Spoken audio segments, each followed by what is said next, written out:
What up, y'all? This is Night Train 357, and this is my spoiler-free review of Transformers 1. I usually don't do movie reviews, but I had to because it's Transformers 1, and, I mean, come on now. Nerd alert! And for some of you that can't tell, I'm a big Transformers fan.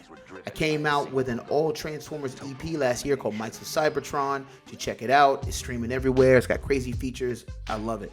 And before I give my fan review, I need to let you know where I stand on certain things, because it is an understatement to say that the fandom is very divided. I'm an 80s baby. I grew up on Generation 1. I love Beast Wars and Animated and Transformers Prime and the Aligned Continuity, the IDW comics and Marvel. That kind of gives you an idea of where my head's at. And I enjoyed Bumblebee movie and Rise of the Beasts. Safe to say, if you're a Beast Machines fan, Bayformers, or like Kiss players, this review is not for you. And there are a couple of shows where I like the toys more than the shows, and you know who you are. So without further delay, here is my review of Transformers 1. Best Transformers movie to date. Better than G1? Yes. Yes. You have been found guilty by the elders of the town of uttering the name of our Lord, and so as a blasphemer, you are to be stoned to death. Let me explain as a fan who enjoys the art of movies and has written movies.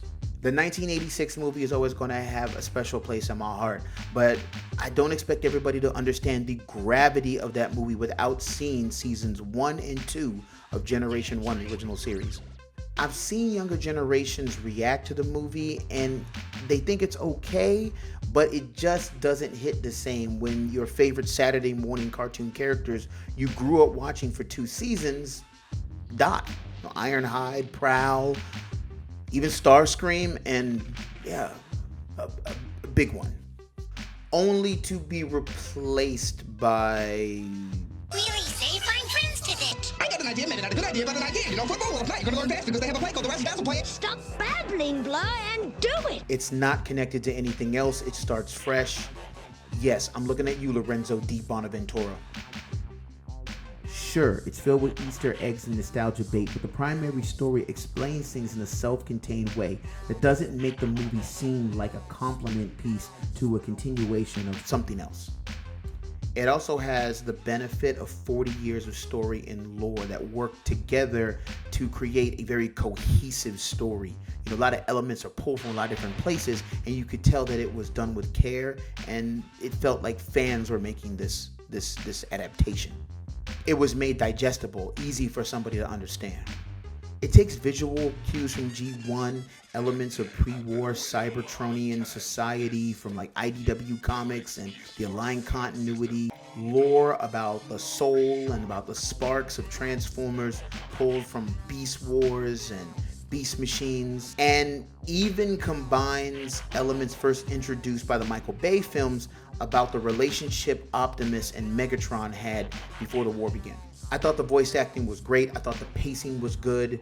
I could have used a little less Bumblebee chatter. I think they were trying to make up for lost time because like the past 10 years he hasn't had a voice box in various media. As a fan, Bumblebee's inclusion felt a little weird. I mean, obviously we know why we put him in that, because he's one of the most recognizable characters in the franchise, but it seemed kind of weird to be the kid character, but also in an adventure where the father figure character is still kind of a kid.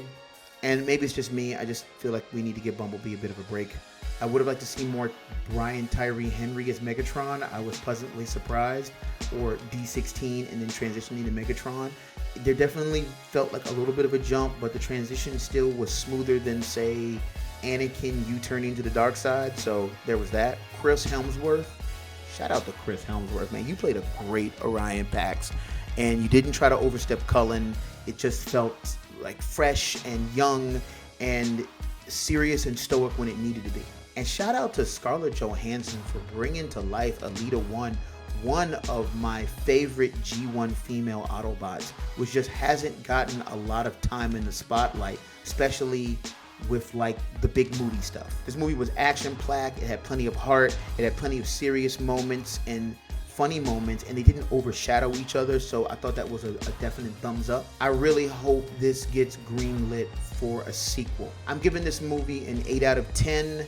I would give it a little higher rating, but I do factor in my experience at the movie theater, and to be completely honest, the ticket prices were too damn high. But yeah, let me know what you think in the comments below. You know, if you like this content, you want to see more, you know, click and subscribe, do all the things. And if you get a chance to, check out Mics of Cybertron. It is streaming on all platforms, and you can also purchase the album digitally at nighttrain.bandcamp.com, or you can visit nighttrain357.com. Peace.